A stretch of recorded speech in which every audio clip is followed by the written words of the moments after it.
Baik, Assalamualaikum warahmatullahi wabarakatuh.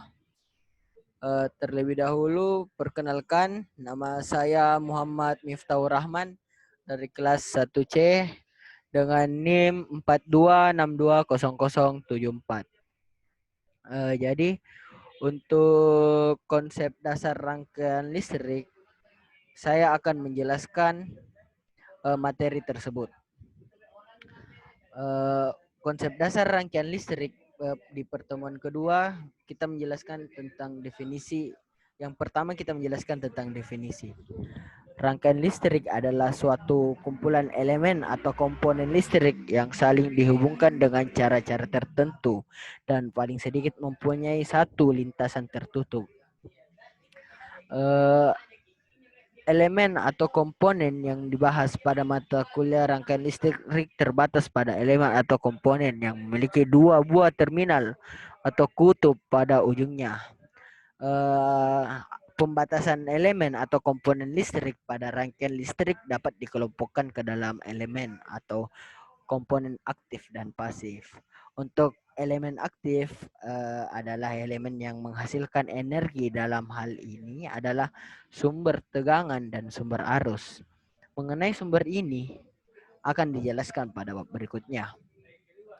Elemen lain adalah elemen pasif, di mana elemen tidak dapat menghasilkan energi, dapat dikelompokkan menjadi elemen yang hanya dapat menyerap energi. Dalam ini hanya terdapat pada komponen resistor, atau banyak juga yang menyebutkan tahanan atau hambatan terhadap terdapat pada komponen resistor, atau banyak yang menyebutkan tahanan atau hambatan dengan simbol R. Kemudian pembahasan mengenai ketiga komponen pasif tersebut nantinya akan dijelaskan pada bab berikutnya. Elemen atau komponen listrik yang dibicarakan di sini adalah yang pertama itu elemen listrik dua terminal. Elemen listrik dua terminal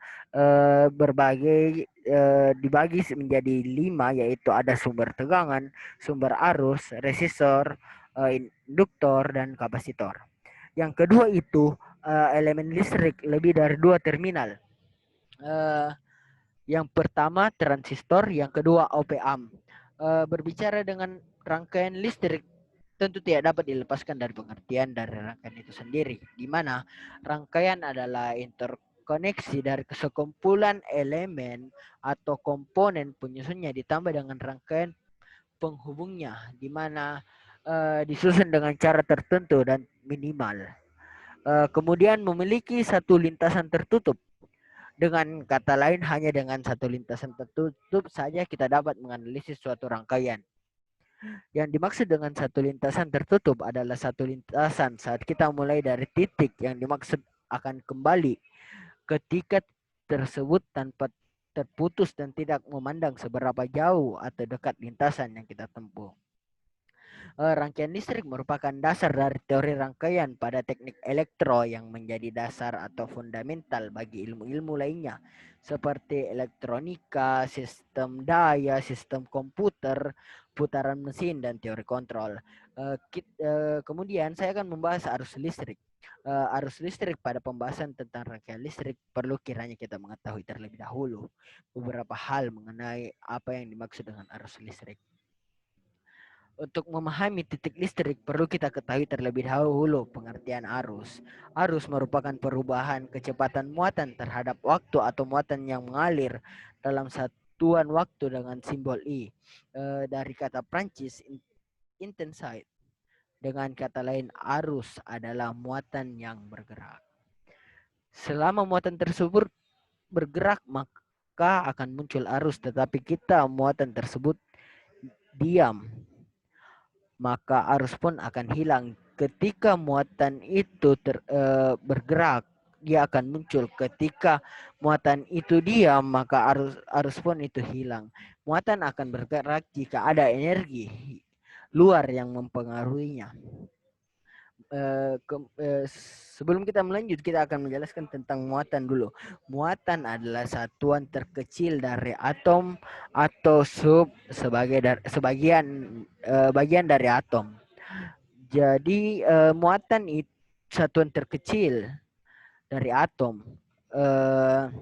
sebagai sub, di mana Teori atom modern menyatakan atom terdiri dari partikel inti, yaitu proton bermuatan ditambah dengan neutron bersifat netral yang dikelilingi oleh muatan elektron atau minus, normalnya bermuatan netral, minus atau negatif, normalnya atom bermuatan netral. Muatan terdiri dari dua jenis, yaitu muatan positif dan muatan negatif. Yang saya jelaskan, muatan positif arus listrik atau berlawanan dengan arah aliran elektron. Jika dia negatif, muatan positif apabila kehilangan elektron dan menjadi muatan negatif apabila menerima elektron dari partikel lain. Adapun kolom adalah unit dasar dari International System of Units, atau bisa disingkat dengan SI, yang digunakan untuk mengukur muatan listrik. Adapun simbol dari kolom, yang pertama kui besar. Kui besar itu muatan konstan, sedangkan kui kecil muatan tergantung satuan waktu. Secara matematis, arus didefinisikan menjadi I sama dengan dq per dt. Satuannya yaitu ampere, atau kita bisa ketahui bersama A besar. Dalam teori rangkaian arus merupakan pergerakan muatan positif. Ketika terjadi beda potensial di suatu elemen atau komponen, maka akan muncul arus di mana arah arus positif mengalir dari potensial tinggi ke potensial rendah dan arus negatif mengalir sebaliknya.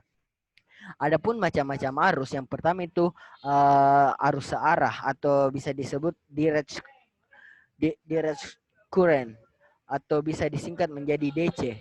Arus DC atau arus searah adalah arus yang mempunyai nilai tetap atau konstan terhadap satuan waktu. Artinya, dimanapun kita meninjau arus tersebut pada waktu berbeda akan mendapatkan nilai yang sama. Kemudian ada arus bolak-balik, atau kita bisa sebutkan alternating currents atau bisa disingkat menjadi AC atau AC. Arus AC adalah arus yang mempunyai nilai yang berubah terhadap satuan waktu dengan karakteristik akan selalu berulang untuk periode waktu tertentu atau mempunyai periode waktu IT. Kemudian ada tegangan. Tegangan ini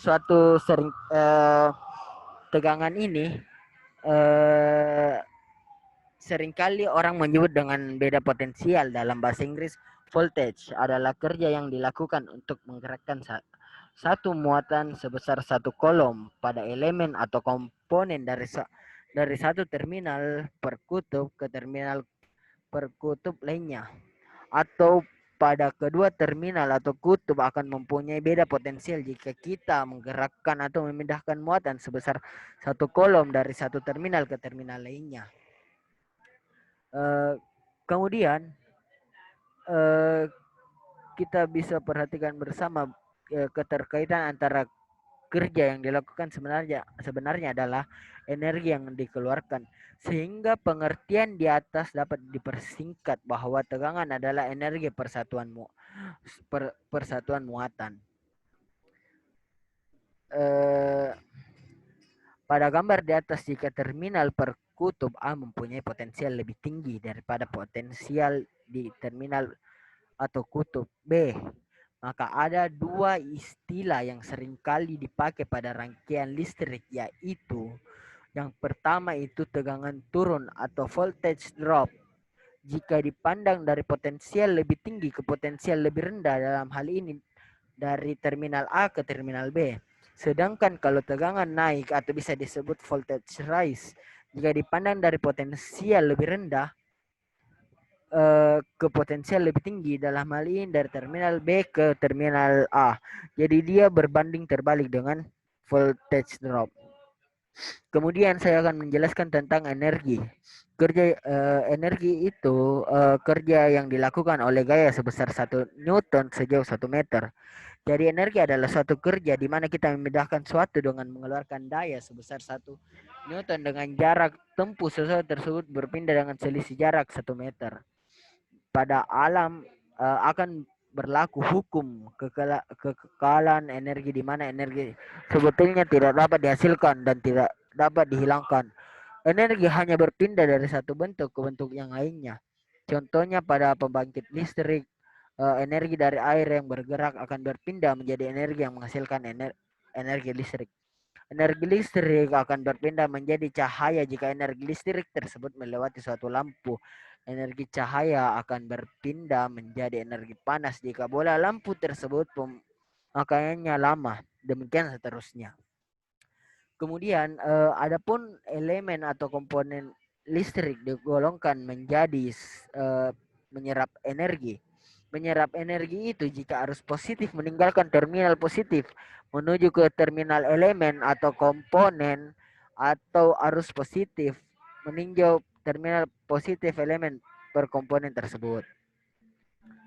Kemudian yang kedua ada mengirim energi. Jika arus positif masuk ke terminal positif dari terminal elemen per komponen, atau arus positif meninggalkan terminal positif elemen atau komponen, energi yang diserap dikirim suatu elemen yang bertegangan V dan muatan melewatinya kubik per Q adalah kubik W per V kubik Q.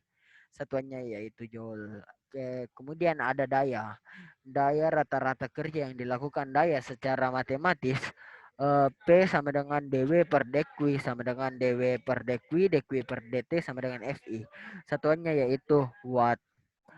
Adapun analisis rangkaian mencari hubungan antara masukan dan keluar rangkaian yang telah diketahui. Misalkan mencari keluaran tegangan per arus ataupun menentukan energi per daya yang dikirim. Adapun dua cabang utama dari teori rangkaian input, rangkaian output, yaitu yang cabang yang pertama itu analisa rangkaian. Rangkaian dan input untuk mencari output. Yang kedua itu sintesa rangkaian atau desain, atau input dan output untuk mencari rangkaian. Kemudian ada prefix dalam SI. SI itu sistem satuan internasional. Dalam SI itu menyatakan bilangan yang lebih besar atau lebih kecil dari satu satuan dasar dipergunakan notasi desimal. Standar desimal prefixes yang menyatakan perangkat dari 10. Adapun contoh-contoh dari notasi lengkap yaitu atto, singkatannya A, artinya terhadap satuan yaitu 10 min 18, ada mili, singkatan M 10, kalau mili 10,3, ada giga, ada mega, ada tera dan lain-lainnya. Adapun contoh soal yang saya akan jelaskan, yang pertama, soal yang pertama yaitu jika arus 6A ditentukan V jika elemen menyerap dari daya 18W. Kita ketahui menyerap daya jika arus positif meninggalkan terminal positif. Jadi arus positif karena potensial tinggi dari soal yaitu potensial rendah I sama dengan 6A. Kalau P-nya itu 18W, kemudian dari rumus yang di atas V sama dengan P per I, jadi angka P-nya itu 18, angka I-nya itu 6, jadi 18 per 6 sama dengan 3 volt. Mungkin itu saja yang saya dapat jelaskan, lebih kurangnya mohon dimaafkan. Saya perkenalkan diri sebelum mengakhiri video ini. Perkenalkan, nama saya Muhammad Miftahur Rahman dari kelas 1C dengan NIM 42620074. Baik, terima kasih. Wassalamualaikum warahmatullahi wabarakatuh.